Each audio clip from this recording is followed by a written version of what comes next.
Ano nga ba ang journalism? Ang journalism o pamamahayag ay koleksyon, paghahanda at pamamahagi ng mga balita, komentaryo at istorya sa pamamagitan ng print at electronic media.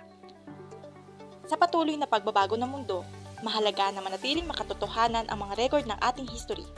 Ito mismo ang papel na ginagampanan ng pamamahayag. Masaya, malungkot o nakakatakot. Kahit anong istorya pa yan ay tiyak na may halaga. Sa ganitong paraan, nagkakaroon ng kamalayan ang mga ordinaryo tao tungkol sa mundo na kanilang ginagalawan. Sa pag-ungkat ng mga mamahayag ng katotohanan at pagkakalat nito, hindi mawawala ang mga sumasalungat, ang mga gustong manatiling lihim ang mga bagay-bagay. Kung para kanino, hindi tayo makakasiguro, pero tiyak hindi para sa bayan. Bukod dyan, ang pag-uspong ng Artificial Intelligence o AI kung tawagin ay may mga epektong maaaring maging negatibo sa larangan ng journalism. Kamakailan lamang ay ipinakilala ng GMA News ang kanilang dalawang AI sportcaster. Naging usapin ito sa social media. Ang kakayahan ng AI upang gawin ang mga trabaho ng tunay na tao ay lubos na nakakabahala. Sa hinaharap, tuluyan kayang mapapalitan ang mga mamamahayag ng AI? What is AI?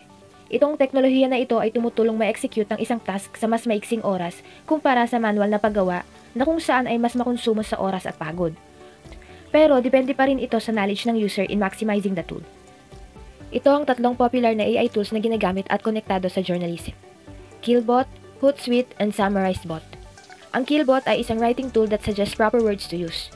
Nagpa-paraphrase din ito ng sentence at nagko-correct ng grammar. The next tool is Hootsuite.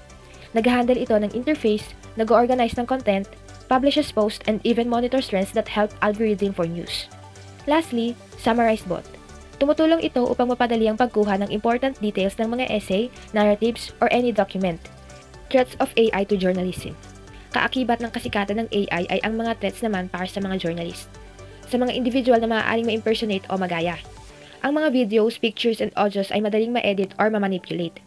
Bukod pa dito, ang data na ginamit to train AI can be biased and may result in fake news. Moreover, the critical thinking of a person cannot be generated in AI. May danger din na kakaharapin in terms of ethics sapagkat hindi naman i-consider ng AI ang source o ang accuracy ng information na nilalabas nito. Ito ang ilan sa mga reason kung bakit hindi lubos mapagkatiwalaan ng journalism ang AI despite the benefits it offers. Difference between AI-generated and human-written stories. Hindi gaya ng human-written stories na binubuhusan ng matinding efforts, emotions, creativity, iba't ibang karanasan at kaalaman sa paggawa ng mga stories at content. Ang AI ay mas madaling magkalap ng datos at may kabilisan na makita at mabago ang anumang pagkakamali sa isang news article, script o descriptions. Ang AI ay mas nagkakaroon ng papel upang maging malawak at madali ang paggawa ng mga sulatin. Subalit hindi natin may tatanggi na ang human written stories ay hindi kailanman mapapalitan.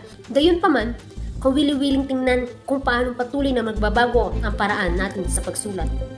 Artificial intelligence is a tool, and it can be also our friend. It is crucial to ensure that it benefits us without causing harm. Kaya educating yourself is a must.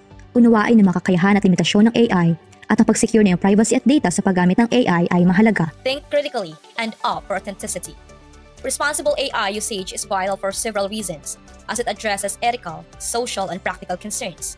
With the help of AI, it can make news content accessible to individuals and cater to diverse needs, making technology accessible to everyone regardless of their abilities. Responsible AI usage is essential to safeguard fundamental human values, promote fairness, protect privacy, maintain transparency, and sustain trust. Nakakatulong din ito sa paggamit ng mga benepisyo ng teknolohiya ng AI habang pinapalit ang mga potensyal na panganib at negatibong kahinatnan para sa mga individual at lipunan sa kabuuan. AI will be a part of our future, and it is us humans who will control AI. Instead of being dominated by AI, use it for your good. As Jack Ma quoted, "Machines only have chips. Human beings have their heart." Living in the age of technological innovation, how has AI technology made your daily life easier or more challenging? And what are your thoughts on its increasing presence in our everyday activities?